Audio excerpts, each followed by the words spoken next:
Our viewers are going to be mad at us because we're not recording on our new mics. Whose fault is that? Yours!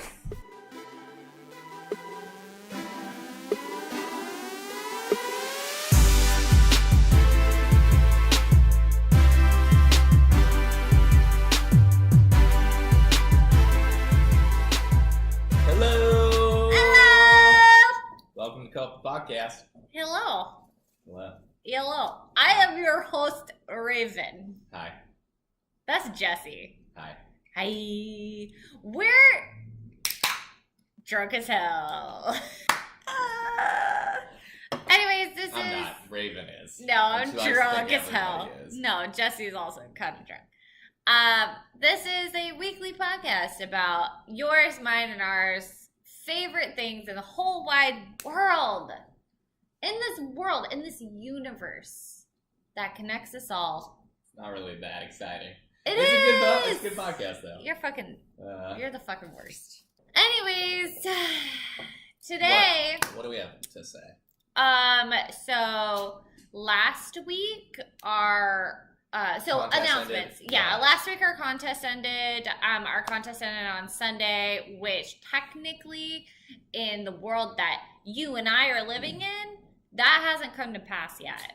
Right. Technically, it's But not the it's end of over March yet. now. But by the time this comes out, it's over. So we'll have the winners probably picked out by next time.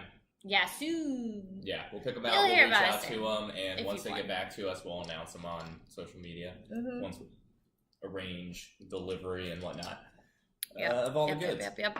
Our prompt for last week, because we really don't have any announcements besides visit our Patreon, visit our social media. April's going to be a fun month of fun things to talk about, but no contest in April. So No contest. We will maybe be a little MIA in May. Because we're going on a trip. Pre-record. Yeah, we could. But, I mean, you won't hear from us on, like, really social media stuff, or yeah. anything like that. We're going on a little vacay. Besides that, so, like we said, our contest ended. Our last prompt was...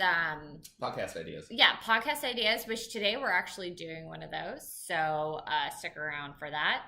But then, some of them were really great. Like, one of them was... Somebody's request was on Jurassic Park. And that person knows who he is.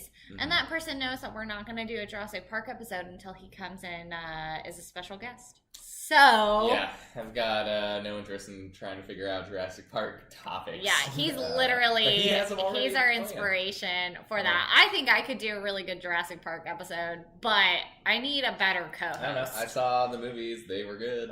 I read the books. They were also good. Yeah, we can talk about the science behind it. You'd be good at that. And then our beloved Ryan suggested that we talk about specific... Yeah, I talk about her a lot. Okay. We talk about specific actors that we love because she and I have a very close relationship because of our love of Bruce Campbell. So she's requested that. We've got some requests for like Q&As and things like that. And we actually got a request from, I believe his username on Instagram is MappyMan. They do the podcast, the Coach Co-op, or the Couch, not the Coach. The Coach Co-op podcast. Couch, damn it! Couch Co-op podcast, which is a video game based podcast that's been going on for quite some time now. And we're definitely going to do a crossover at some point because co-op, couch co-op. We got a better name. Yeah. We have almost the same name. Cut that part. Yeah. We got the better name. We have almost the exact same name, but he recommended, because he lives in Portland, and he recommended us go to some arcades in Seattle and talk about our time there, maybe do some live streaming. So all really cool ideas from everybody. Now, since this giveaway is done, does that mean that you can't ask us to do an episode on your favorite topic? No, it doesn't mean that at all. Just send us a message on social media and you totally can. And we'll probably do it because honestly, we're not that interesting people and we need more ideas. Well, yeah, any idea, too, that gets turned into something, we'll give you a shout-out, so whatever that's worth. Yep. Matthew, man. He knows. Go listen to his podcast. Right? Mm-hmm. You're doing a podcast, you're doing something else, you're doing something fun. You want everybody to know about it, we'll talk about it. We'll talk about it. We'll dive in, too. We'll figure out what this couch co-op thing's all about and talk about it. To know. I listened to a couple episodes. It's really fun banter between a couple dudes talking about video games. And they literally, one of the episodes that I listened to, they talked about, one of them talked about Monster Hunter. And he legit had the exact same experience with Monster Hunter that we did. Yeah. Where it's not an easy game. And I think that makes it less fun. Well, it's not. It's just so what really tedious. bugs me is they kind of spring it all on you at once. Where it's like, okay, well, I gotta learn all these different systems from all the different vendors in the town or whatever, and kind of figure out what I'm doing just by jumping in without we need more of a tutorial system. They had a long, annoying tutorial at the same time. They had a long, annoying tutorial that didn't get me anything I needed, and then threw me out. It wasn't good enough. Yeah.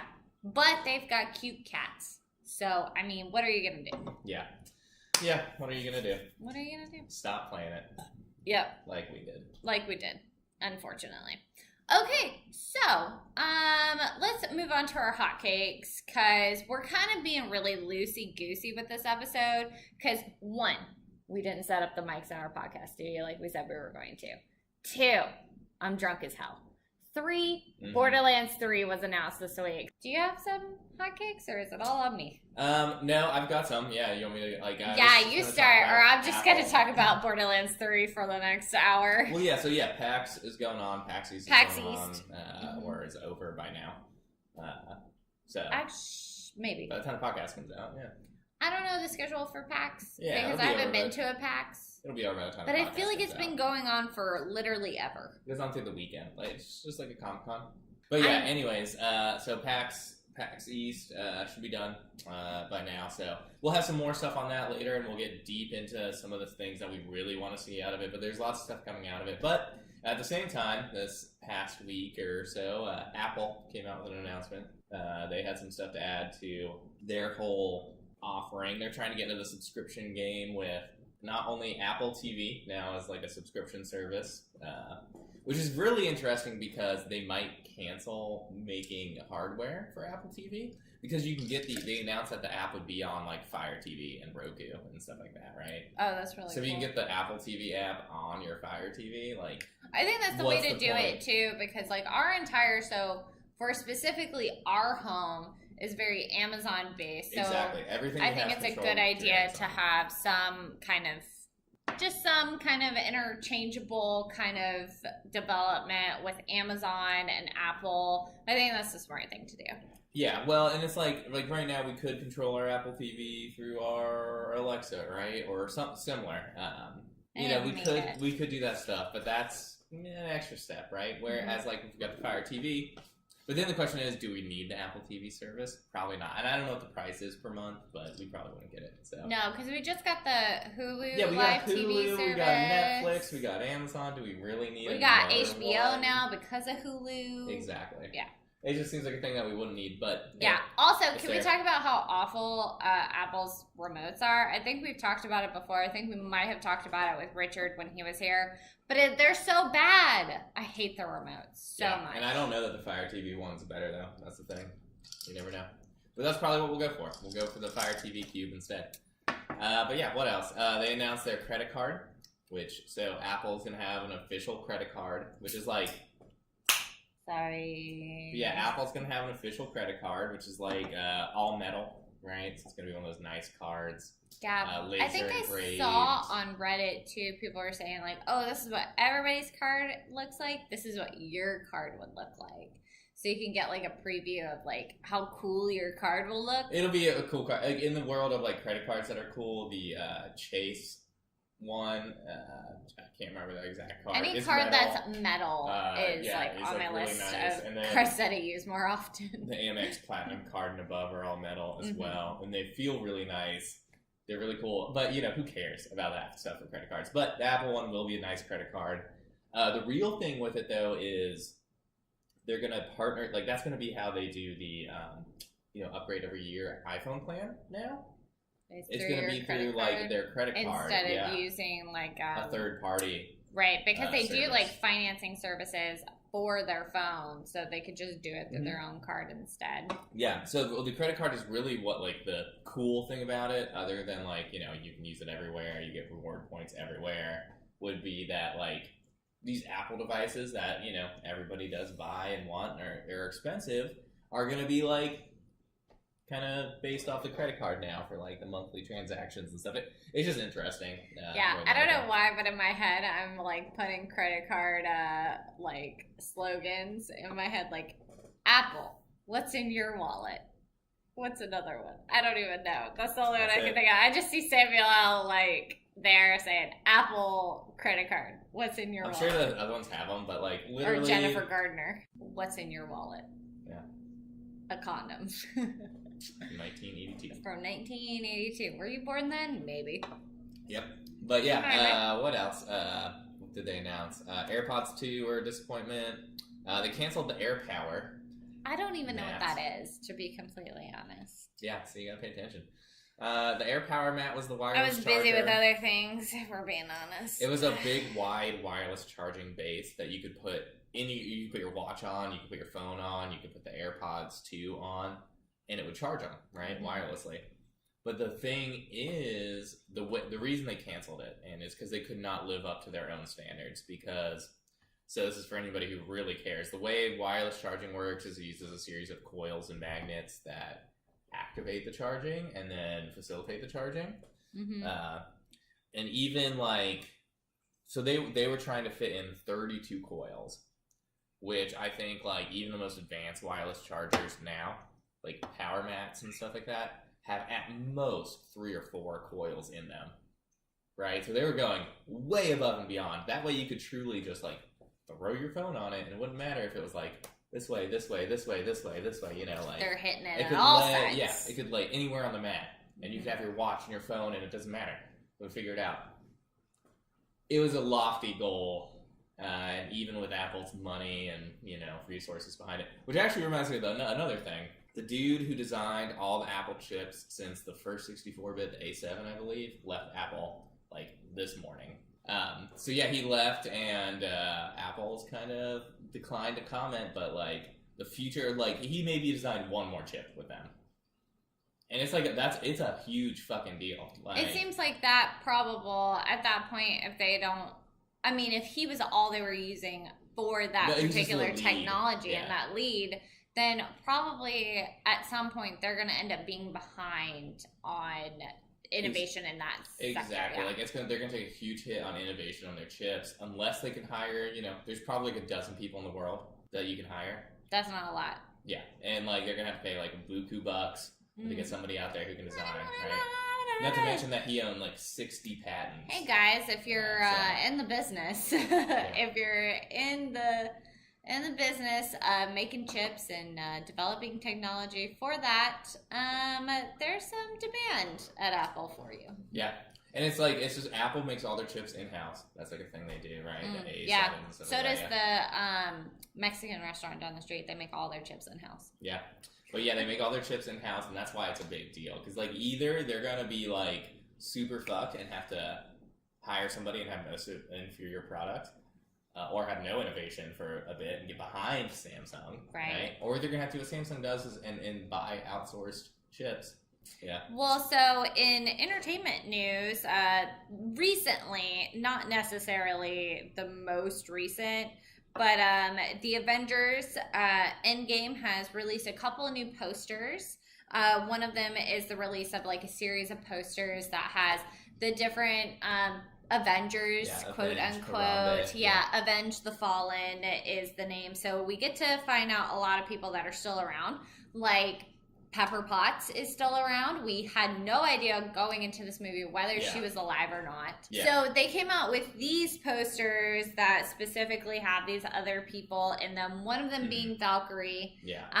And then a couple more people are in the international trailers. Like I want to say for either one of the Asian countries, either China or Japan. I don't have it right in front of me. And then Russia also, they came out with some different posters than what America has, and a couple of them have Valkyrie in it. Yeah, and like my whole thing with that is like that does not mean that those people are alive, because did you tell me this, or did Corey tell me this, or did it come from yours, mine, and ours, beloved Corey? That the trailer isn't how like the scenes, were not 100%. So I told you that. Corey's told us a lot. Corey is our #1 news anchor. Yeah, he's our source. But like, so if the scenes in the trailer, they've said apparently, right? Marvel Studios has said, Disney has said that MCU. They're not all real. Yeah, that, like not everything in there is as portrayed as it would be in that. You know, some of those people like so that it would lead me to believe that even in the posters, some of it's not real. I believe you, because I mean it could be. I mean Valkyrie could not be real. However, in the story of Valkyrie, how many Valkyries are left? Yeah, she was the last one. She was the last one. So I don't think that in the grand scheme of snapping your fingers to reduce a population in half, I don't think that it would reduce a population of 1 to It's 0. not. They don't sub. I think they do, though. I'm pretty sure they do, though. No, Because I think that's the whole reason thing. why Thor is still here, because there's no living. And maybe, I mean, theoretically he could have, but theoretically he just said do half. I think it's based on and the also type Valkyries of people. are Asgardian. So Thor and Valkyrie were 2. So it was half. One of them has to be gone. Maybe he's a different type of Asgardian because he's a god. No, like they're all gods. I think honestly it was all done at random. So I mean, That's what I no think, matter which is what, actually, like, there is a chance that there are more Earthlings, thank you, than Asgardians, obviously, then there would be, I mean, percentage-wise right, that's what I'm thinking, like, versus others. statistically, if it was just half of the universe and they didn't divide it by subgroups, it would be like, maybe everybody on Earth lived, and there's like, but some other planet got completely fucked, right? Yeah, here's a good question. What how about many bugs? Brutes? Or amoebas? Well, that's not, how many What if it Brutes just killed, are there? 30 quadrillion amoebas, and then nobody else died? I mean, that'd be great. You know? How many bacterias did they take out? Right, how do you quantify what is life, and then, half? You know? So, I think we're looking too deep into it at that point, though. Yeah, so. I think it'd be cool if Tessa Thompson was in the film. I love Tessa Thompson as an actress. Yeah. So that would be really dope. But if the posters are lying, that would be one I think they could lie about. Because also, I think where was here's she and another what was thing. she doing? Right? Right. That's a good point. Because, I mean, there are other people, I mean, not necessarily on these trailers, but there are people in these posters that weren't taken out by the Thanos snap. Yeah. There are people that were taken out beforehand that are, dead. So that also makes me think that those particular people, because I still believe that there's some time travel involved, they're going to go before those people even died. Before Thanos even got their hands on them. Then why would it say avenge them? You only avenge them afterwards. I mean, that's a good point. I don't know. You don't know. I don't know. Let's move on to the next part because we've already dedicated an entire... Yeah. But we don't need to get too deep into it, but I do think, we take everything they come out with as far as trailers and things, and we look at who's in them and who may still be alive. I do think Pepper Potts is still alive because, John Favreau that would be a good story. is still in there. Maybe not. Who knows? The people where, it's okay, maybe not. There's Chinese poster. We'll just wait and see, yeah. China. Which is the one that had Valkyrie in it, yeah. And maybe the movies maybe they have different people alive in different movies in different regions of the world. That'd be dope. Yeah. Alright, let's talk about the thing that I really want to talk about, which is Borderlands 3 was announced this week, and the developer trailer came out at PAXEast. And that's really what we're going to talk about today. We're going to wait until... That's our biggest hot cake, yeah. And we're not even going to talk about it, to its fullest extent, because we want to dedicate an entire episode to the Borderlands series. And to be honest, we don't know really that much at all. I think I know a lot. I think I've got a good idea. But I do want to dedicate a full theme to the Borderlands series because that's my favorite gaming series. And it's a good co-op game. It's right? a great co-op game. Like one of the last good co-op games that you can actually play split screen. Mm-hmm. You know, it's like a full game. Like they do come out with some split screen games now, but they're always those like little tiny dinky games. Yeah, it's very much an independent gaming concept. Like a lot of like the mainstream like developers aren't really making co-op games, so to see Gearbox they want doing you to buy it, 2 copies and have 2 platforms. yeah, and play here online. make so much, like make us more money, which is like you like don't when we need wanted it. to Fucking do Monster EA. Hunter, we had to have 2 Xboxes and be in separate rooms. Yeah, we had to be in separate rooms, That's which ridiculous. was very frustrating. Yeah. And we didn't play it very much. Mm-hmm. Borderlands we played through like 8 times.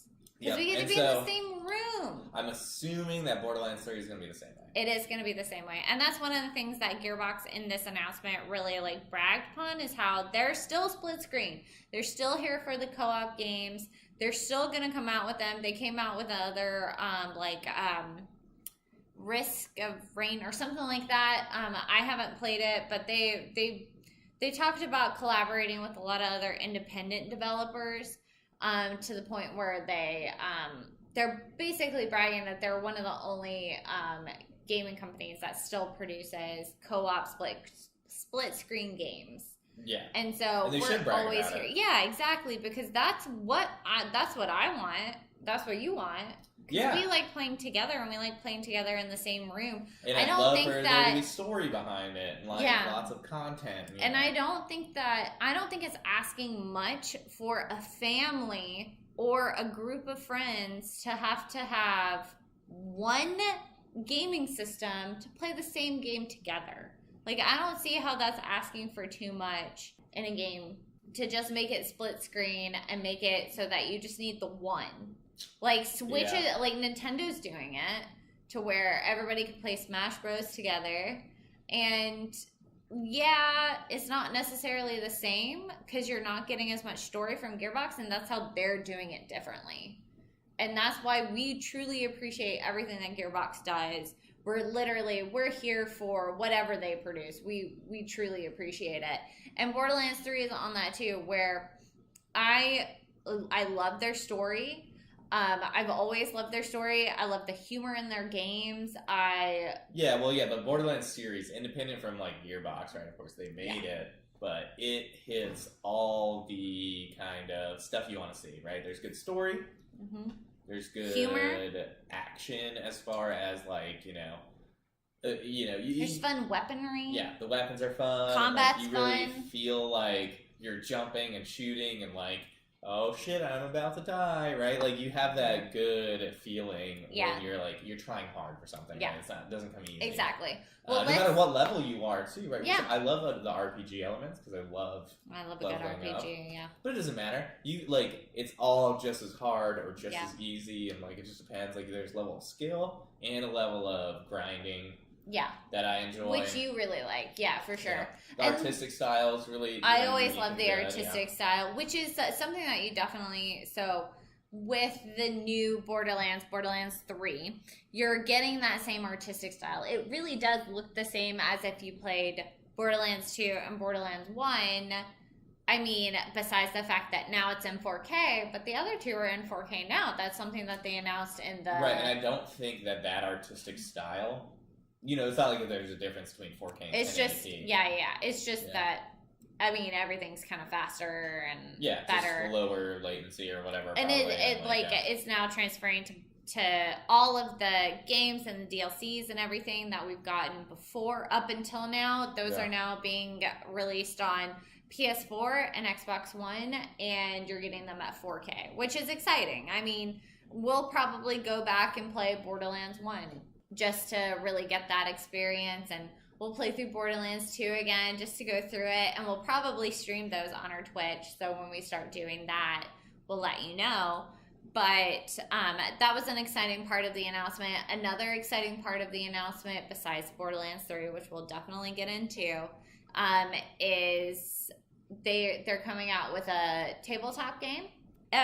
So the tabletop game that they're coming out with is called Borderlands Tiny Tina's Robot Tea Party. It's a card game, and basically what you do is you have to be the first person to create a claptrap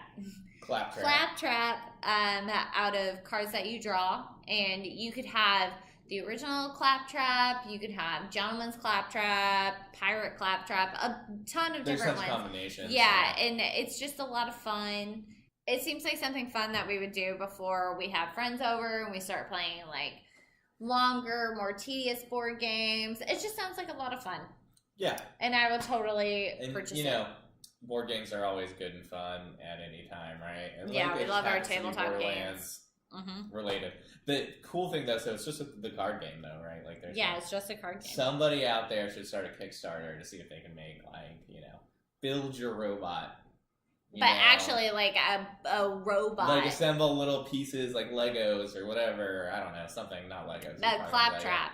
That could build together into your claptrap and make that a part of it too, because that would be super cool. Yeah. Yeah. So with the Borderlands 3 announcement, we got a ton of cool stuff in the developers trailer. One of the big parts was there's now going to be a billion different guns. And we posted the trailer, by the way. Oh, probably a billion times. Every time I saw it, I was like, retweet. Yeah, retweet, so it's like retweet. If you haven't seen it yet, you can check us out on all our social media and you'll be able to find it. But yeah, so the way they do their gun combinations in Borderlands, if you've never played before, is they have like a root that's like, this is the manufacturer, right, of the gun, and this is like the core functionality.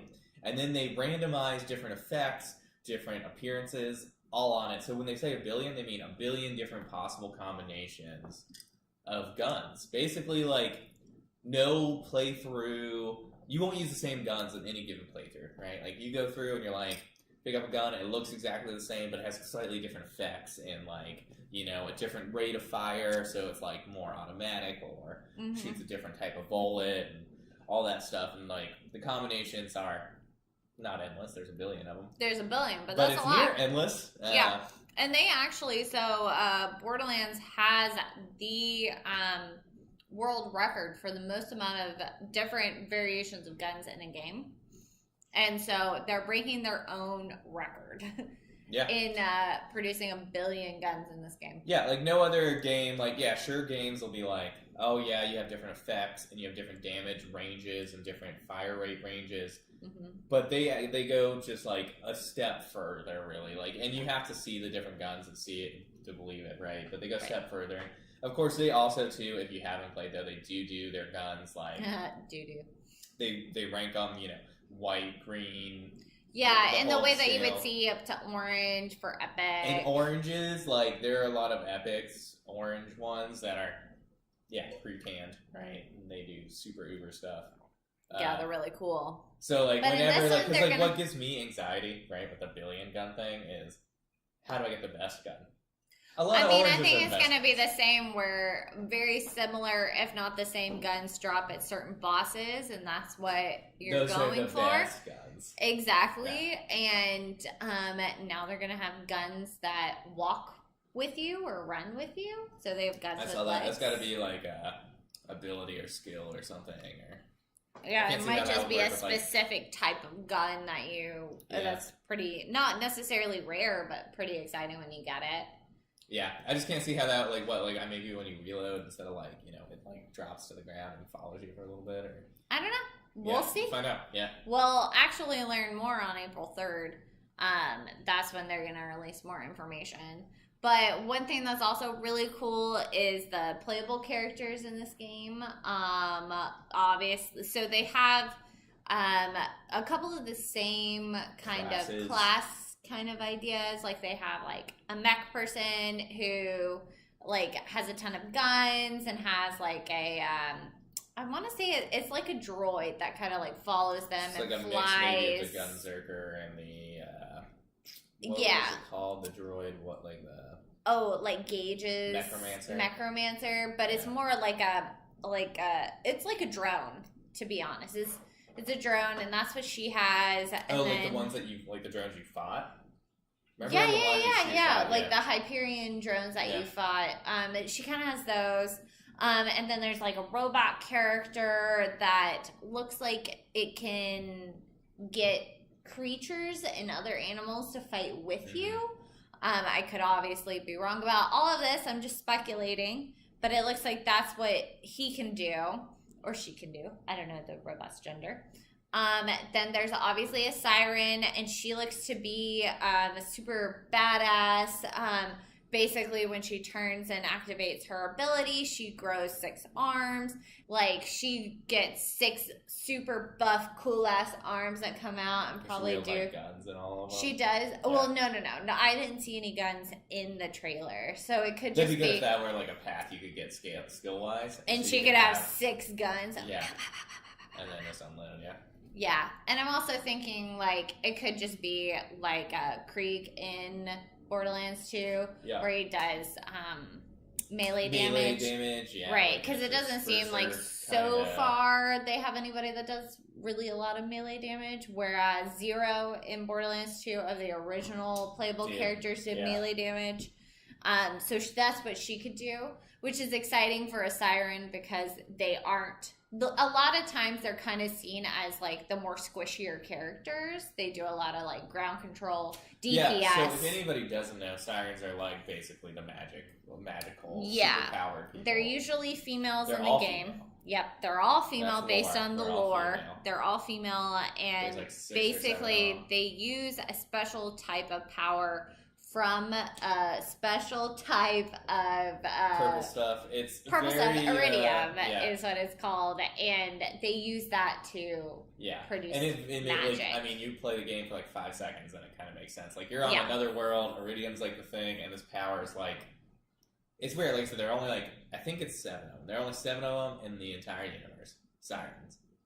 Yes, based they're all on centered the story around this that idea you've got so because far. that's where the power is. But we haven't played like Tales from the Borderlands or anything like that. So if we're behind on that, we're sorry. I'm just gonna put Handsome Jack yells at you while you play. Yes, exactly. In the first and second. That's where I get all my lore because he basically tells. And the pre-sequel, we played the pre-sequel. We just haven't played Tales from the Borderlands. And then the last PC that you get is a super dapper, very much.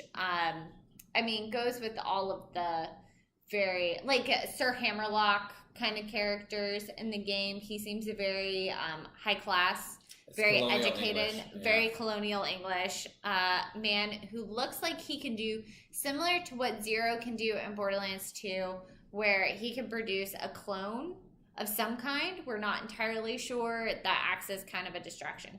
Again, this is all speculation, and hopefully we'll play it soon and be able to tell you otherwise. But that's another really cool thing. The other thing, too, is like, there's going to be DLC. There were always add-on characters, too. Yeah, because in the last one, there were 2 additional add-on characters. There's the Necromancer, and then the Psycho that you get. That was in Borderlands 2. In the pre-sequel, they also added 2 new. Hammerlock's sister, who was the... I forget what her name is. Thing. But she does ice. Handsome Jack clone guy. Yeah, which is pretty cool too. Yeah, which you could do. Which it was his. It's not a clone. It was like a doppelganger. It was a doppelganger. Like he plays as like a clone of him. Yeah, he's basically like a body double for Handsome Jack, and you get to play as and he is pretty cool. That is really cool. Yeah. In that game, we played different. And think of that too. Like that was like they were doing lots of DLC and stuff back in the days before DLC became what it is today, even what it is monetized and like a whole new revenue stream. Yeah. Now that they're coming up with a fresh game in the world of hey, pay extra and get loot boxes, they're going to do that. Oh yeah, so and like they definitely lots of future content. Borderlands. And they said that it wasn't going to be any battle royale kind of bullshit. Like it's the same stuff that you've been getting out of Borderlands, and I think that's like it's just going to be every expansion's $20. Yeah, like a lot of different people were very upset over. Oh, but it doesn't seem any different, and it's like but we're not here for different. We're here for the Borderlands story, and we're here for the same thing that we've gotten before. And I just want more of it, to be completely honest. I want a full game of it, a different story of it, versus a DLC that I can finish literally within a weekend.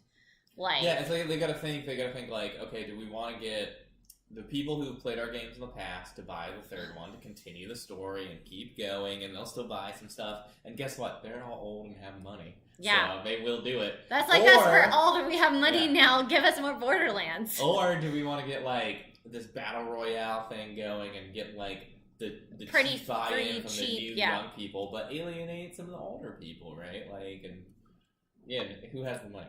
Yeah, we have the money. We want this game. Our generation has the money. Give us the game.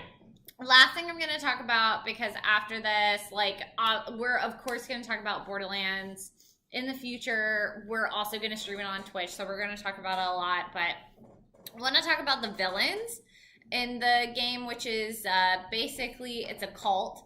Very similar to the Cult of the Firehawk, which is in Borderlands 2, which is a cult based off of Lilith. It seems like another siren has gotten a cult based on kind of like these psychos coming together and worshiping her, which makes a ton of sense. So we see that in Borderlands 2. Now it looks like there are 2 new people that have siren-based abilities that are now the subject of a cult. And one of them is a female. I'm guessing she has the siren abilities because they're usually all female. And so at this point, we've gotten Angel, Lilith, Maya, and this new siren PC, and then this other person. So we're missing 2 other sirens in the grand scheme of the story. And then there's a male who we don't believe is one of the sirens because they're all supposedly female. Right. According to the lore, they should be female. They should be female. However, there is one male that is the most powerful siren. Siren? Right. Well, so according to the lore, they're all supposed to be female because, like, a male is power. It seems like a Wheel of Time bullshit. It reminds me of, so there's a book series, Sword of Truth, and they have a thing like confessors. So, like, all confessors are female because females can control the power, where, like, a male confessor, whenever they're born, they have to kill them. They smash their head with rocks. Ugh. Yeah, because a male confessor can't control their power. Right. And, like, female confessors, they could, like, basically when they touch somebody, they can... Mm-hmm. You're brainwashed, 100%. Right. Male confessors are just like, everybody's brainwashed! Fucked up! Everybody is... So it's, like, a thing where, like, men can't control the power. They'd be too dangerous, right? And so they can't contain That's the power. always like a really bullshit It's a thing, kind of yeah. thing And so stories. I think that's the thing that is supposed to be happening here. At least that's what it could either be remember happening reading. or in the trailer we see a moment where Lilith, who is the Firehawk, she is the siren in the first game that you could play, and she's very prevalent in the second game as well, and in the pre-sequel. So sirens have tattoos all over their bodies that glow when they harness their powers. She, in one scene in the trailer, does not have those tattoos, and she's crawling away from these 2 people. So my guess is potentially this male or the female, one of them has the power to take away siren powers. And maybe that's the thing, is like the male siren has no powers, and then he collects all the powers from everybody else. Yeah, that could be it. Right? And that's how, they contain the power, and he gets it, and then he destroys the universe, right? It's like a big thing. Yeah, that's true. That could be true, but we're all speculating. We'll get back to you on April 3rd, after April 3rd, when we hear more about the game. Now it's time to get into our theme. Yes. Our theme for this week, which is to draw stuff from a hat. Yes. It's non-negotiable. Oh my gosh, Jesse, you threw it all over the ground. Next time you have an idea, we'll take it, we'll put it in a hat. Uh-huh. And we'll take it out of the hat. Uh-huh. And if we both like it, we'll present it to Gabe. Uh-huh. So I got this idea from _Y3UD_.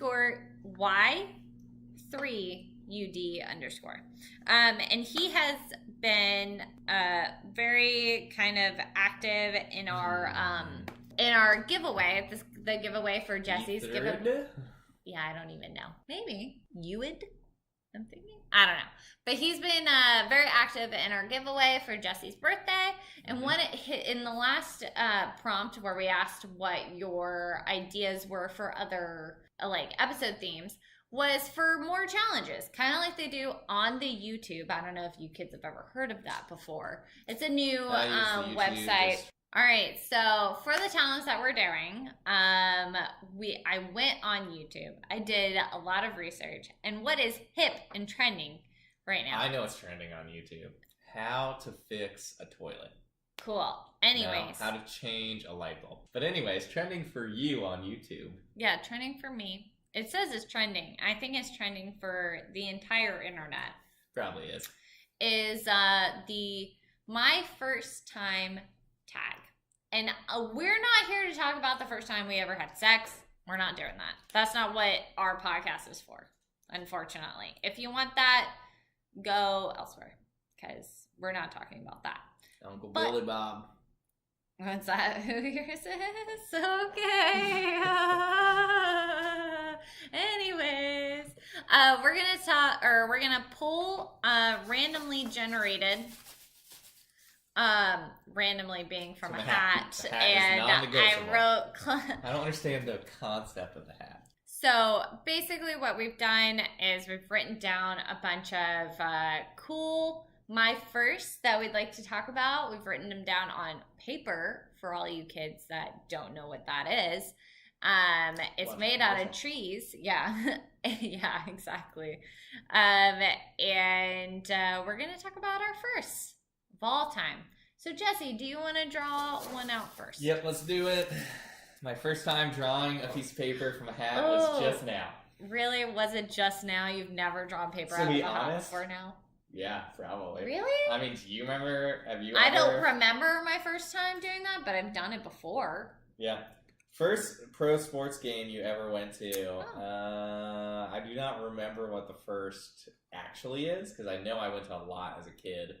I want to say the first I probably Weird went to. flex, but okay. No, I want to say the first I probably went to was like a Dolphins game when I lived in Florida, which Dolphins, which is a football team. Yes, they're a football team in Florida. Miami Dolphins. They were big, kind of in the 90s, and when I was a kid, I lived there. I know my uncle took me to some games, and my dad probably took me to some games. I can't remember them. Just like I can't remember my first trip to Disney World. But I can remember... Again, weird flex, but okay. Well, I'm just saying, you don't remember a lot of stuff when you're a kid. Don't waste money on your kids. They won't remember. Ever. Yeah. No, I think that is something that you're going to take away from this episode and say, I'm never doing stuff with my kids ever. But there are lots of pictures. What's the first one you remember? But yeah, I can remember going to like a Thrashers game in Atlanta, kind of when we were first there, back when they were still there. And it was... I don't know. I would have been in like 3rd grade, 4th grade, or something like that. Yeah, Thrashers I remember don't Thrashers even game. exist anymore. No, they got traded to Canada. Yeah. Yeah. So. You know what's actually really funny? I think that's my first pro sports team event that I ever went to too. Because I don't think I went to. So before I lived in Georgia, I lived in Mississippi, where we don't actually have sports teams. Nothing pro, at least. Nothing like pro. Some junior league stuff. Yeah, which we didn't go to either. But I'm gonna say that one of my first was either a Thrashers game. I don't think I went to a Hawks game. And I didn't go to a pro football game until honestly recently. We went to a couple of baseball games, but I think that they were when I was a little bit older. Mm-hmm. But I remember going to a Thrashers game with my parents, and it was really cold. And if you don't know what Thrashers are, the hockey team in Atlanta, which they don't even have anymore. They don't have them anymore. I don't even remember who they played. I remember the Zamboni kind of thing. Yeah, I wouldn't remember who they played, and I don't even remember any details of it. I just know I went there. Yeah, same. And it was really fun. Yeah, so if you have the opportunity, I think that like in certain areas of America, like the South, we don't usually take our kids to pro hockey games, but I would definitely recommend it because it's a lot of fun and it's something so different that, I mean, because in school... And I don't know what the season is, but I bet you it probably lines up. With winter. And differently than like, football. So say like it gives you something else to do. Yeah. And it's probably a lot more. It's pretty similar to I think like basketball, which was honestly the bigger sport from where I'm from. Yeah. And like, yeah, for sure. I know like when we first moved up to Georgia, we for sure went to a Hawks game or two, right? So, I don't think I've ever gone to a Hawks game though. I remember that. I also remember seeing the circus in the Hawks. That's pro athleticism right there. Yeah, like the Phillips Arena. The Phillips Arena, I think it was there, yeah. And I think it was like right after a game or something. Okay. It was weird. Let's go to the next question. Yeah, well, it's you. Yeah, Here, you have to do the hat. Because I non-negotiable. wrote... The hat's non-negotiable. The hat is non-negotiable. Okay. First thing you do when you get home. Jesse, do you ever leave home? Yeah, sometimes. Okay, the first thing... Take my shoes off. Yeah, you take your shoes off first. The first thing I ever do when I get home is I say hello to Ripley. And she really appreciates that. We have like whole moment where I like dance around with her because she does this little shuffle thing. Yeah, and I give her pets, and she does this thing where I get into like a squat, and she like comes between my legs, and I like hug her. It's like a whole thing. And then after that, I go pee because I've had to wait in traffic for a really long time because we live in Seattle, and traffic here sucks, and I really gotta go potty. Yeah. And then like any other like given time, like we go out to dinner or something, you come home, like there's nothing really to do. I think it's always kind of the same where like we greet Ripley. Yeah.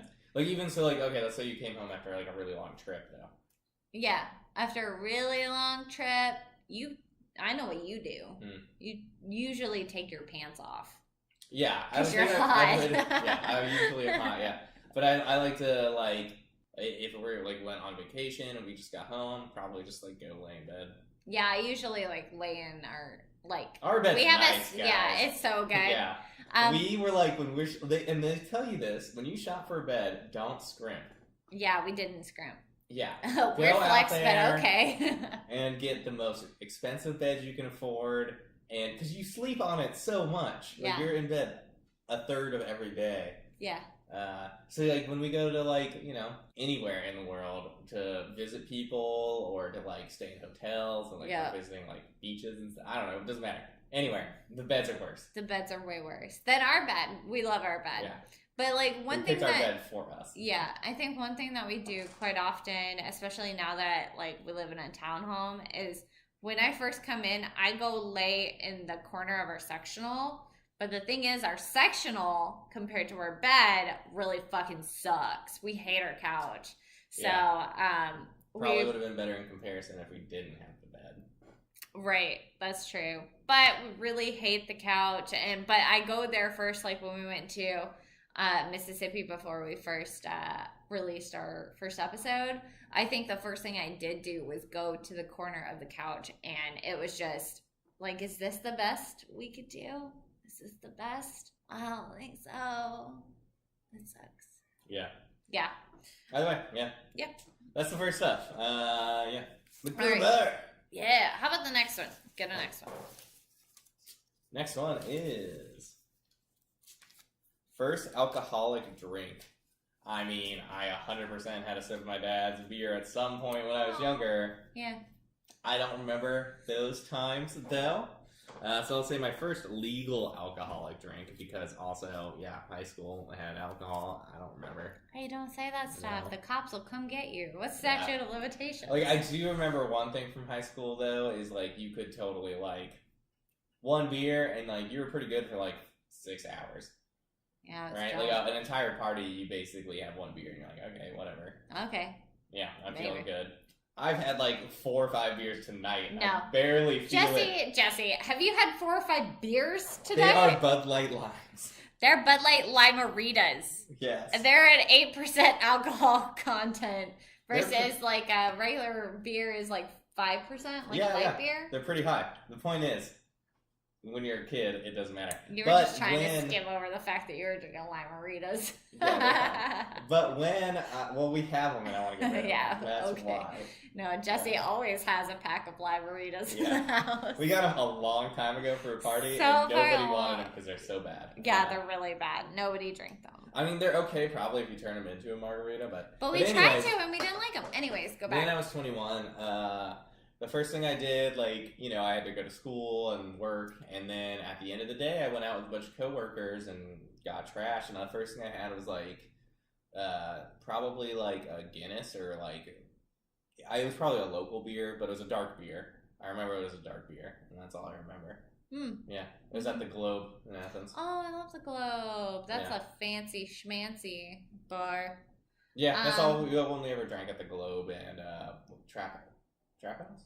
Trap House? Trapeze? No, Trapeze is probably it. Yeah. Trap House is something Trap completely House is so different. Yeah. Anyways, for me, the first alcoholic beverage I ever had. So when I was growing up, I had a really big problem with getting sick and then my throat closing up every time. So when I was really young, my mom was constantly taking me to the hospital, and my mom likes to tell this story because she thinks it's really funny, but she met this old, not voodoo-y lady, but this really old, very, I don't want to say gypsy, but very, traveler-esque woman at the hospital, and she was like, oh honey, you don't need to bring her to the hospital, just give her a little shot of hot whiskey and you'll be fine.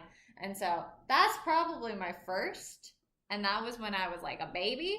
And then my parents didn't keep alcohol in the house very often, so instead of being hot whiskey, a hot toddy obviously is what we had, it became hot tequila, hot wine coolers. That doesn't sound good. No, it was awful. I mean, the idea is they want something warm and alcoholic to kind of open it up. Yeah. It was really bad. I guess you do what you got to do, but yeah. But besides that, when I was a whiskey kid, in the house though. I mean, my parents, they didn't drink very much when I was growing up. Yeah, now they drink a lot more. We got a bottle of whiskey laying around. I don't know. There were two boys that were a little bit older than I was, and they probably were let's just avoid the whole thing. Yeah. From here. Besides that, my parents did a lot of stuff in the SCA, which is a Renaissance festival for LARPing, so historic LARPing. Yep, historic LARPing, yeah. Yeah, and they had a lot of ale there. I had ale at that point, and mead and things like that, how it was made way back when. And then when I was 21, I'm gonna say, kids don't do as I do, but I definitely drank before I turned 21. But I don't remember my 21st birthday because it wasn't anything special at that point. I want to say maybe if you're going to drink before you're 21, 21 won't matter. It's true. And do you want to have a fun 21st birthday? Then just don't drink before you're 21. I will say I did have a fun 21st birthday. I was in Athens as well because Jesse and I both went to the University of Georgia. And I'm going to say we went to a place called Buddha Bar. And we had this really tasty shot called a it's I think it's a kamikaze, no, it was did they do the no, it's not a lunchbox. No, that's the Girl Scout one. The Thin Mint was at Mad Hatter, which is where our really good friend worked. But it was basically a kamikaze shot where they would put vodka in the shot and basically pound on the bar, and it would fall into more vodka, this weird combination of vodka and strawberry soda and stuff. And then you'd pound on the bar, and the shot was on chopsticks over a glass. The chopsticks would move, the shot would fall, you'd take the whole thing.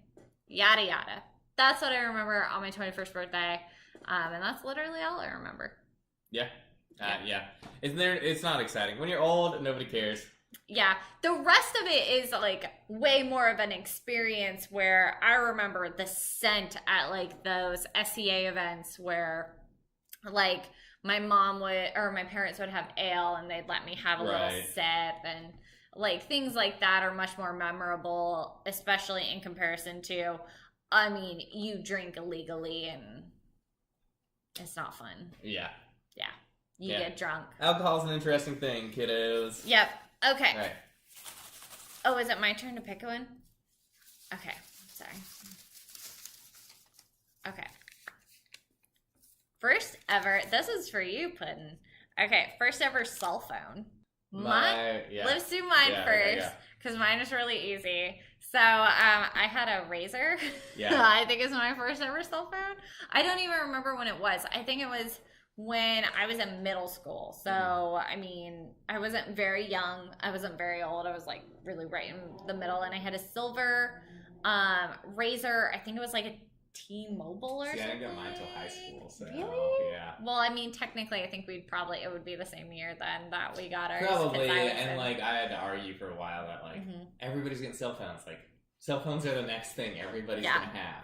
Well, so another phone that I had that was super cool that I think I like forced my parents to go get because I was very much into like K-pop and stuff was like a Sony Ericsson, and I really liked it. Was a white phone and it had the lights on the side, and it was like one of those slide up phones, and I really wanted one because not that it had really anything to do with like K-pop or anything, but I saw a lot of my favorite artists in like K-pop commercials, and I was like, this is the most K-pop kawaii thing that I could get, Mom. Yeah. So that's basically my first cell phone. You tell me yours because I know that you have stuff on. Yeah, I do. So like, I had to convince my parents, and this is very much like this is the fight our generation had to go through. Now I don't know how like kids. I think it's a lot easier. Kids are going to get cell phones. It's more of like a when do you give it to your kid? Do you give it to them? Like, to me, I'd start giving our kids like cell phones as soon as they start doing stuff after school where it's like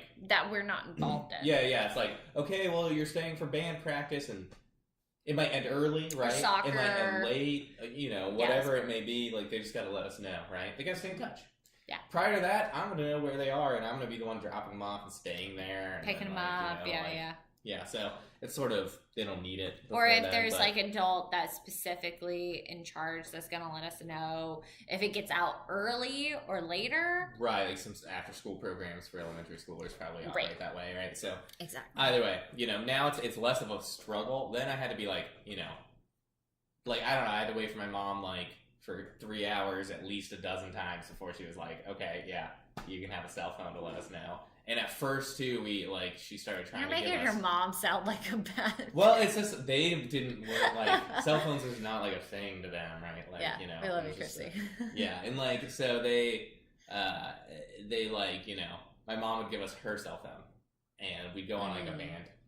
Which is, like, impossible now for parents to do, even. Like, I couldn't imagine giving my cell phone. With that cell phone, we'd call our dad when we were done so that they could meet us at the car. Right? That was like the whole idea. Yeah. But like, if your parents give you their cell phone, who are you supposed to call? Like, call the house? Yeah, I do remember this one time that I think I was in chorus in elementary school, and this one time like it got out early and my parents didn't know that it got out early, and so my chorus teacher ended up having to take me home, but nobody was able to get in touch with my parents because they also didn't have like, it wasn't a time at that point for them to have a cell phone even. Yeah. So nobody told them, and they weren't at a phone because my dad was a soccer coach, so they were on field and they were playing soccer. Exactly. And so nobody knew that basically at that point I was at home chilling and my mom had to wait. Like, she was at the school and she was trying to figure out what happened. Like, everybody was freaking out. Cell phones are the best for not putting out an Amber Alert for your kids. Yeah. So anyways, my first phone though, I eventually convinced my parents that I needed one. I had good grades. Josh had to wait like 6 months. Oh shit! Yeah. Josh is his twin brother. Everybody. Yeah, so he had to wait. He didn't get it at the same exact time as I got mine. I got a Trio 650. Okay, Trio 650. Which is by Palm, which is no longer a company, but they made Palm Pilots. I used to have a Palm Pixie. Yeah, and the reason I got it is because there was just so many, you could do a lot more stuff. Like, I maintained, like, spreadsheets of, like... Oh my gosh, how old were you? Again, I was in high school. I was probably... God, it was maintaining 15, spreadsheets? 16, yeah. And then you could play games on it that you couldn't play on other phones, right? Like, Dope Wars. Dope Wars was super fun, guys. And everybody who played it knows what I'm talking about. I think you can probably get it in the App Store now. They probably have Dope Wars. They probably have Dope Wars. It was super fun. Yeah, and so I got the Trio 650, and then I, like, continued to upgrade my phones, and I actually, upgraded my phone every couple years, like, on the dot, and got, like, all the fun phones. And so the adventure I'm doing now, though, because cell phones is a big deal to me. I like cell phones. Jesse loves cell phones. I keep up. Right now we're He's here for cell phones. Yeah, we're on iPhones. I like iPhones now. We have the 10X Plus. Yep, and Android phones as well. I got a BlackBerry just because they made them again. Yeah, and he could have a phone for work and for pleasure. Yeah. And so, like, I like to keep up with everything that's going on there, obviously, as I get into the Apple news earlier, right? But recently I decided to take a trip down memory lane and purchase all the phones I had as a kid, because I don't have my old Trio 650. It disappeared. So I bought one off eBay. And then, probably. And I'm going to start purchasing all the phones I used to own, as well as, like, phones I didn't own, but I thought were cool back in the day. Because, like, we lived in a golden age of cell phones. Everything was changing and updating and unique, and everybody was trying new stuff out. This way, you know, slid up this way and that way. Now every phone is just a flat bar that, like, you know, gives you lots of way better stuff. Phones are better now. I think that in the sense where cell phones are, when they don't work, they're not going to be something interesting to have and look at. I think that what you're kind of going for from where you're pulling it from your childhood is just going to be so... Yeah, I love the Sidekick, and it's so much more interesting to look. Flip it open, look at it, and say, "This is what you know." Whereas, like a Galaxy S3 versus a Galaxy S4, like you're not really gonna care about the differences between those. The same with like the iPhone 7. Skyrocket was my very first Galaxy phone, and I actually think I still have that upstairs. That was from where I still own those phones. That on were the phones I still. I know that I had always really wanted a what was the phone you just said? S2 Skyrocket. No. The Sidekick. I wanted a Sidekick so goddamn bad. Yeah. But my parents went and got me one, and then my brother at one point had like a Android, like the Droid chocolate, and I really wanted those. But those phones were literally the worst phones on the planet. Like you couldn't press a button. Like it was the beginning of like not actually pressing buttons, but pressing things that looked like buttons. Like, you couldn't press it down entirely. You just basically tapped it, and it did that, like, kind of thing where it kind of shocks your... It doesn't shock your thumb, but it, like... Yeah. There's, like, a little, like, movement behind your thumb. But it was very sensitive. So, if you even, like... If it brushed up your ass... If it brushed your ass even a little bit... Yeah, I just don't know what phone you're talking about, but I believe the chocolate? You. Yeah. Here, I'll show you. Which is not, like, an Android one, though? No, it's a Droid. The Droid... Chocolate. Because Chocolate was a phone, but was not a Droid phone. And I think, and maybe it had like a little pad on it. LG Chocolate, sorry. Yeah, and is it like a little like touchpad sort of thing? Yeah, it had like a little touchpad thing. It was this guy. Yeah. Currently unavailable. Probably for a really long time. Yeah, I know the one. That little thing right there, though, the little dial thing. Yeah, it was like... They weren't like actual buttons. Maybe I was just doing it wrong because I was a kid, and it wasn't my phone, it was my brother's phone. Right, so you didn't get a lot of like use on it, yeah. No. But no, Motorola Droid Chocolate, yeah. Yeah, I know what you're talking about, yeah. Anyways, you want to go to the next one? Yeah. That was a cool question. You love your cell phones. Yeah, cell phones are good things. Jesse wants to like... Put all the old cell phones and put them in like a display case. Yep. For the end of time. Yeah, cell phones. Yeah. All right. First time you ever got drunk. Okay. I can tell you mine. I don't know if you know yours. Yeah. So the first time I ever got drunk was with my best friend Courtney. And we were in her boyfriend at the time's home. And we were under the age of 21, unfortunately. And they had a bunch of Smirnoffs in various flavors. I think grape was one of them, and it was fucking gross as hell. But what they were doing, though, what we were all doing, was taking shots of Goldschlager, which if you don't know what Goldschlager is, I don't even know what it is. It's like a cinnamon-flavored liqueur kind of thing with gold flecks in it, and it tastes like Big Red gum. So... we got super wasted on Smirnoff, and basically Big Red gum with gold in it. And it was disgusting, and I cannot eat Big Red gum anymore. Yeah, that'd be bad. Yeah. And I refuse to drink Smirnoff flavored, like those in the bottles. I don't know, I just don't drink them. Yeah, I can't remember the first time I got drunk. That's the first time. I think it was in like high school. Yeah, I'd say or maybe like older middle school, like 8th grade. Yeah, I'd say I've always been able to hold my alcohol pretty well. Yeah, but it's true. It's true. I've always been able to hold it pretty well to the point where, until I could get my hands on a shit ton of alcohol legally, right? Yeah. I wasn't gonna get drunk, and I think so probably the first, or easily, not legally too, easily. So college. Yeah. Was probably where my more first people time. had alcohol that you Right, could high also school was too participate in. difficult to get your hands on the quantity that it would take. It's, I will also say, so Jesse is you're 6'2"? 6'3". 6'3" and male. Yeah, pounds, and I'm 5'7", 130 pounds. It doesn't take as much to get me drunk as it does for Jesse, unfortunately. Yeah, and I'm a cheap date. Yeah, it's just some people have different tolerances. It's a thing. And you're not going to drink alone, right? So I could get my hands on, I don't know, a 6-pack, right? But I'm not, unless I had sat there and drank the entire thing by myself like a loser. Oh, you could. It's I've done that before. You were going to share it, and yeah, a 6-pack doesn't it doesn't last go very long. far, yeah. Or you get a handle of something, and you're sharing it between 20 kids. Mm-hmm. Can I tell the audience my favorite drunk story of yours?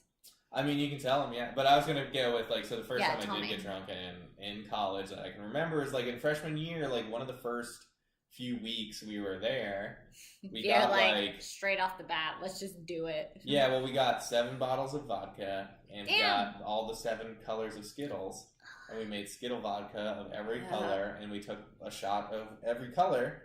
That's a lot of shots. So we did 7 shots. And then, some time went and we weren't really feeling it, so we did another 7 shots. But then, then it starts to kick in, right? So you do, another 7 shots because you're okay, we'll do one more, right? And then, we went to Snelling, right? Was the yeah, and I got some pizza. That's all I remember. Oh, man, yeah. I love that pizza at Snelling. Yeah. And it's 24-hour dining hall. It was dope as hell. Yeah. Or close at 2, I can't remember. I think it's 24 hours, yeah. When I was a freshman in college, Four Locos was a thing. So there were a lot of times where we would get Four Locos and almost die. That is why Four Locos are no longer legal. Because they fucked us up so bad. But I remember so many times where we would have some Four Locos and then we'd go to Snelling. It was the best. Yeah. I loved Snelling. It was really great. It was a good thing to have, yeah. Yeah. And walking distance. So. Yeah, within walking distance, because we both lived in Oak House. Yep. GA, which is very close to it for those who don't know. But my favorite story of Jesse drunk, because not even a lot of our friends have seen Jesse drunk, is so every year the company that he works for has a party and a Christmas, a holiday party. Yep. And it's free. Yeah, a lot of companies, but a lot of times they'll have liquor readily available and it is free for the employees. And we would just have a lot of times not really thinking about how much we had to drink and how much we were eating at the time, because it was usually a lot harder to waiters, get your hands on. Yeah, walk around, or you have to wait in a long buffet line, and it's just a lot. You end up drinking a lot more. You're okay, let's go get some food. But drinks are there's 12 bars and 2 of them. Yeah, it's so much easier to get a drink. Yeah. But my favorite story is, I don't even remember where we were for this particular party, but Jesse got really drunk. We go back home. Jesse loves to take baths. Yeah, so here's the thing. You gotta hydrate. Yeah. And I might as well soak it in every single pore available. But so it makes a lot of sense. He decided, drunk Jesse, and I was already drunk. I probably threw up before we even got in the Uber. But he decided that when we got home, he was going to have a bubble bath. And so... I think it was just a regular bath. I think it was just a regular bath. I mean, you could tell the audience now that you take bubble baths. I do take bubble baths. I don't think I would be able to make a bubble bath. No, I don't think you could. I don't think you could either. That's true. I do, yeah. Every time, even in the last 5-10 years, I remember getting drunk, I always would prefer to take a bath. So he got in the bath, but he was so drunk, and I think it had a lot to do with, when you're in a hot tub and the water's really warm, and it makes I feel like the alcohol works faster. Yeah, sure. Yeah. I think that almost is what happened to Jesse, because he was really drunk when he got in the bath. When he was in the bath, though, that's when it all went down. he started, like, I thought he was maybe gonna drown, and then he, like, we're right beside the toilet, he starts throwing up in the toilet. Yeah, like, see, that's the other thing about the to, bath. like, sprawl your body across a toilet, like, the bathtub, and then also a toilet. There was a lot of Jesse. The toilet, yeah. That's another benefit of the bath. Yeah, he was fine the next day, though. It was crazy. He's a medical marvel. Yeah, I'll tell you. Boy Jesse here. It is good to be in a bath when you're drunk. But yeah, I do. That's definitely something I do a lot. All right, next question. It's my turn. You have to shake the thing in front of the mic. There you go, so that they know. All right, I bet this isn't about being drunk. Oh, your first tattoo. Yeah. That's a good one. So I have a lot of tattoos. I plan on getting a lot more tattoos. One of my most recent ideas is to get a Borderlands tattoo. But my first tattoo is actually really sad. Well, it wasn't really sad, but so my name is Raven. It is my natural given name. My father named me after the Teen Titans character because he was a really big fan of the comics when I was born. So that is actually what I'm named after, a comic book character. And for some weird reason, I thought when I turned 18, it would be really cool to get a couple of birds on my back, which literally look like the Hollister logo. Control C, and then Control V like a couple of times. That's my first one. My tattoo artist was a cute boy, and he overcharged me. And it was like some shitty place in like South Atlanta. No, it was South Atlanta. Yeah. No, when I got my septum pierced, it was in Florida, and that was also a bad idea. But since then, I've gotten much cool, like a couple of cooler tattoos, like a big piece on my thigh, a Beetlejuice tattoo, my half sleeve. I've made better tattoo choices in my life. The tattoo that I have with Jesse, which is a coffee cup and full of coffee and a donut. I've made better choices in my tattoos since then. Oh yeah, like the thing about tattoos, and this just lends into my first story, is like I've always wanted tattoos. I've always wanted lots of tattoos. We love tattoos. We're definitely tattoo people. But like tattoos are supposed to represent to me something that like, you know, I want to have on forever, right? Mm-hmm. And I had that idea early on, right? So I wasn't going to get a bird tattoo. That means nothing. I don't know. It was like freedom. Well, like, sure, yeah. It means a little bit more to me than that. I got it with my best friend. Right. And it was supposed to mean like freedom. Ideas, like I was turning 18 and I was getting to leave the house. So it meant something at the time. Now I realize it's basic as hell. Yeah. And I'm going to turn it into something completely different. But it's nice that it's there. Yeah. Like, to me, so, like, my most recent tattoo, just to go into it, is, like, so, like, I always have lots of memories about books I read, movies I watched, TV shows I watched. They, you know, when you connect with, like, the emotions and stuff going on there, like, let's face it, everybody's life isn't super exciting, and, like, you don't have, like, adventure every day in your ordinary life, but you have some things that are exciting to you. And when you see, like, a story that tells adventure, you connect with it a little bit in parallel, and, you know, it's good. And that's why people connect to stories. That's why so many people get tattoos based on the stories that they love. On stories and stuff that they like. Yeah. And so that's always what I'm looking for in most of my tattoos, right? It's something that, like, can remind me of the connection that I feel with something, right? And so I got one from a book series that I like to read. That was my most recent, the Wheel of Time series. Hey, Jesse, do you like the Wheel of Time series? Yes, it's my favorite book series of all time. Wheel of Time, super awesome. Write it down, kiddos. So we've talked about it a lot. Jesse's favorite book series is Wheel of Time. At some point, too, and like a longer one. But yeah, I got a tattoo of that. But my first tattoo was, so my favorite number for the longest time has been the number 7. And so I wanted to get my favorite lucky number on my body, and so I got it. I was talking to this guy, and he was like, I'll be the tattoo for you. And so I got the tattoo, and it was not very well done. And we'll keep the story pretty concise there, but I got it fixed. How long did it take you until you got it fixed, though? It wasn't long. Like, as soon as it was healed, I went and got it fixed. It was like by the same guy, from the get-go. So, but yeah, so I've got like Roman numeral 7 on my left shoulder. Yeah, we love tattoos though. Yeah, that's Jesse's lucky number is 7. Mine is 8. Yep. Yeah. But we love tattoos. So if you guys want more tattoo kind of themed episodes, we would love to talk about it, about like how it feels. Yeah, the if people out there want to healing know process, like, the process too. Yeah, that's exactly like how do you find process a with an tattoo artist. Yeah, how exactly. do you communicate with an artist and like kind of negotiate, get what you want, and like Mhm. work within, because artists too, they're not really looking to just copy something. Sure, they will. Like one I really want to get soon is the fairy tale tattoo, and this one I just got. It's just a straight. It's like from the book, almost, right? And artists are glad to do that stuff because they know you want it on your body. But also they have, and they're getting paid for something that they really don't have to come up with a hard lot. on. But a lot of people don't want to take another artist work. Like if you say, I want this other tattoo artist, right? Like work. I saw this cool tattoo on this person, and I want that. It's like they want to put like they're artists. Yeah, they want to do their own swing, and like so. It's not just about finding somebody who can just do the work. It's about finding somebody who can like connect with you, and you. Which is actually like for my second tattoo is actually a lot bigger than my first tattoo, and my second tattoo spans the length of my thigh, and I saw it based on somebody else's artwork, and I showed my tattoo artist, and she's like, "Oh yeah, that tattoo is actually done by the guy. My like they have masters and apprentices." She was his apprentice, and she was like, "Can I do that, but then put my spin on it?" And I was like, "Abso-fucking-lutely."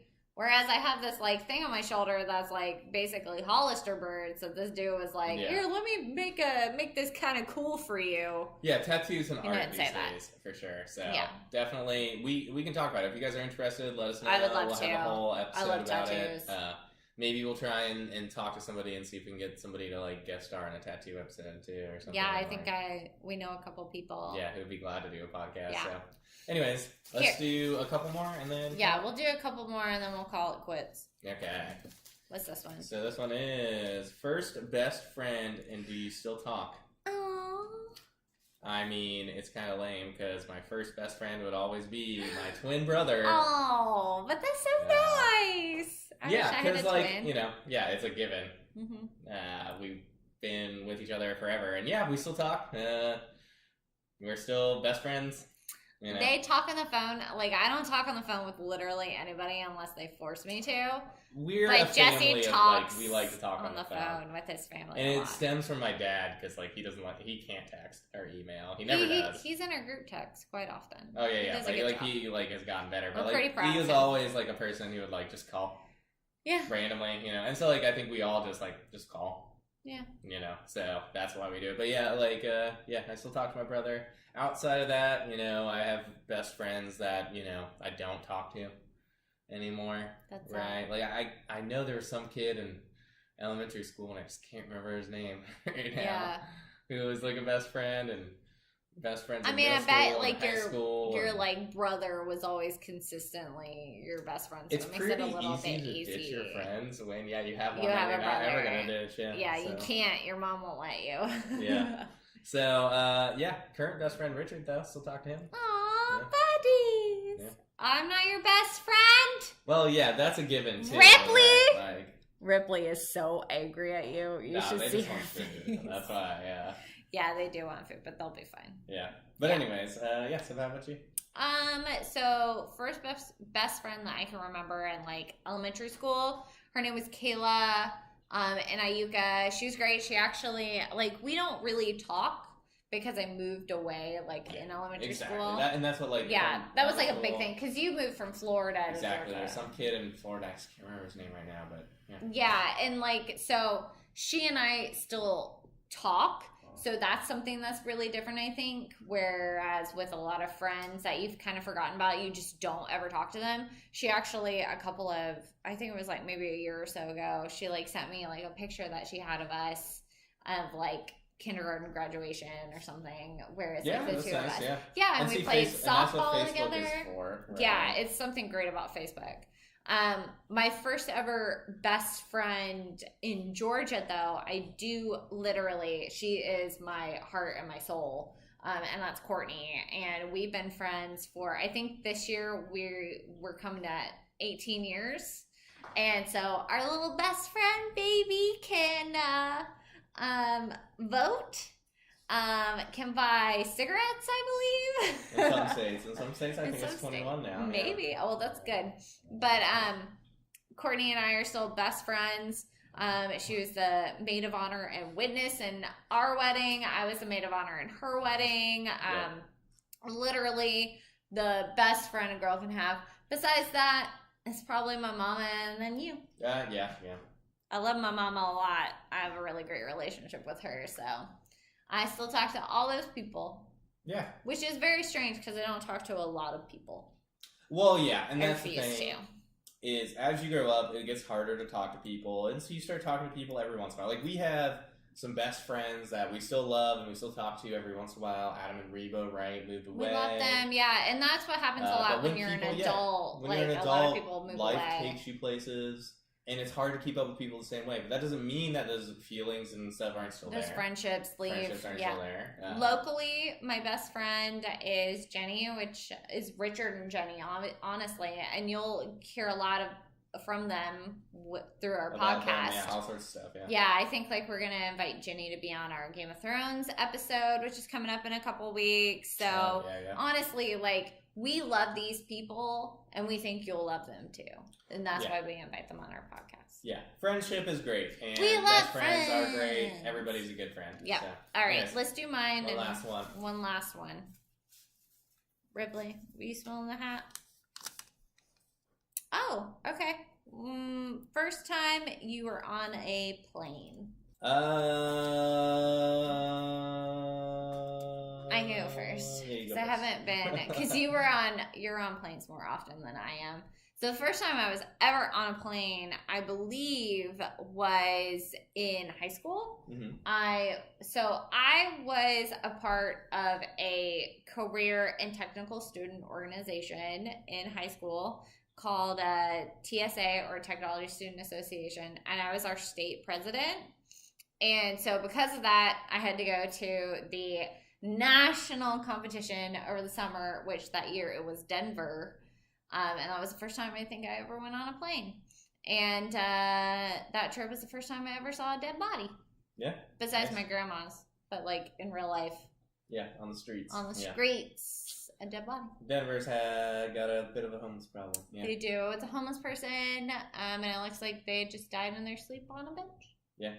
Yeah, it's pretty cool though.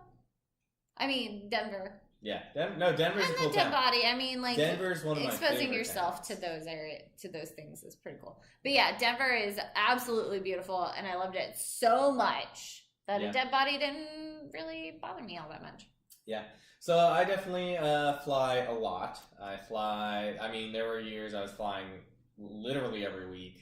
So I'd fly hundreds of times a year, yeah.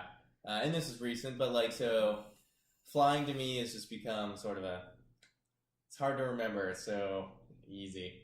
And second nature now. Yeah, but you didn't go on a plane when you were a kid. Yeah, and that's why, like, I'm still trying, like, it's just all the times blur. So, like, one time I remember, though, was, like, probably the first time we went skiing and snowboarding in Salt Lake City, I think. So we flew across the country. And the reason I can kind of remember that one, too, is, like, and I think I'd been on a plane before, but this was definitely early on. I was probably, like, 10, 11, 12, I don't know. And I remember because we did a layover in Dallas, I think. Or I don't even think we were supposed to do a layover, but we stopped in Dallas because there was some turbulence. And a cart flew back and broke the arm of one of the flight attendants. Oh. Like, it was literally like we went like... Oh my God! And as somebody who travels a lot, I know this, not tell everybody. When you feel like a little bump, like you're like, oh, hey, we just dropped a little bit, turbulence. You just dropped 50 to 100 feet. Okay, don't tell people. Don't tell the people. Like, a small drop in the air could be more than like a 10-story building. Like, it's a lot. It just doesn't feel like a lot. Why do you have to tell these people that? So what happened is, like, it felt like a lot of a drop. So we probably dropped several thousand feet. Well, I mean, especially if it, like, was enough to disrupt, like, cart service and break her And that was, like, early enough. Like, people didn't have, like, laptops out. Like, and it must have been, like, at a point to where they didn't think it was all that bad.